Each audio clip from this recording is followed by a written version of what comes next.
ನಿಮಗೆ 3 ತಿಂಗಳಿಗಿಂತ ಜಾಸ್ತಿ ಭುಜದ ನೋವು ಇದೆಯಾ? ಅದು ರೊಟೇಟರ್ ಕಫ್ ಟೇರ್ ಇರಬಹುದು. ನಮಸ್ಕಾರ, ನಾನು ಡಾಕ್ಟರ್ ವಿನಯ್ ಕುಮಾರಸ್ವಾಮಿ. ನಾನೊಬ್ಬ ಆರ್ಥೋಪೆಡಿಕ್ ಸರ್ಜನ್.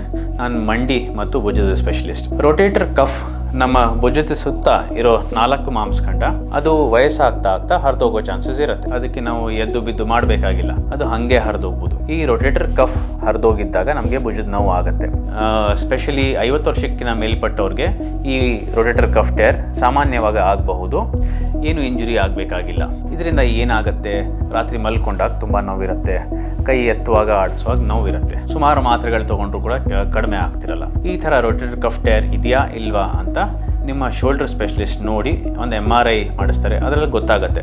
ಅದು ಪೂರ್ತಿ ಹರಿದಿದ್ರೆ ಅದಕ್ಕೆ ಆಪರೇಷನ್ ಬೇಕಾಗುತ್ತೆ. ಪಾರ್ಷಿಯಲ್ ಟೇರ್ ಅಂತ ಹೇಳ್ತೀವಿ. ಸ್ವಲ್ಪ ಹರಿದಿದ್ರೆ ಅದು ಫಿಸಿಯೋಥೆರಪಿ, ಮೆಡಿಸಿನ್ಸ್, ಇಂಜೆಕ್ಷನ್ ಮುಖಾಂತರ ಕೂಡ ವಾಸಿ ಮಾಡ್ಬೋದು. ಸೊ 50 ವರ್ಷಕ್ಕಿಂತ ಮೇಲ್ಪಟ್ಟವ್ರಿಗೆ ಭುಜದ ನೋವು 3 ತಿಂಗಳಿಗಿಂತ ಜಾಸ್ತಿ ಇದ್ದರೆ ಅದು ರೊಟೇಟರ್ ಕಫ್ ಟೇರ್ ಇರಬಹುದು. ರೊಟೇಟರ್ ಕಫ್ ಟೇರ್ ಪೂರ್ತಿ ಹರಿದೋಗಿತ್ತು ಅಂದರೆ ಅವಾಗ ಆಪರೇಷನ್ ಬೇಕು. ಸ್ವಲ್ಪ ಹರಿದಿತ್ತು ಅಂದರೆ ಮೆಡಿಸಿನ್ಸಲ್ಲೂ ಸರಿ ಮಾಡ್ಬೋದು. ನಮಸ್ಕಾರ.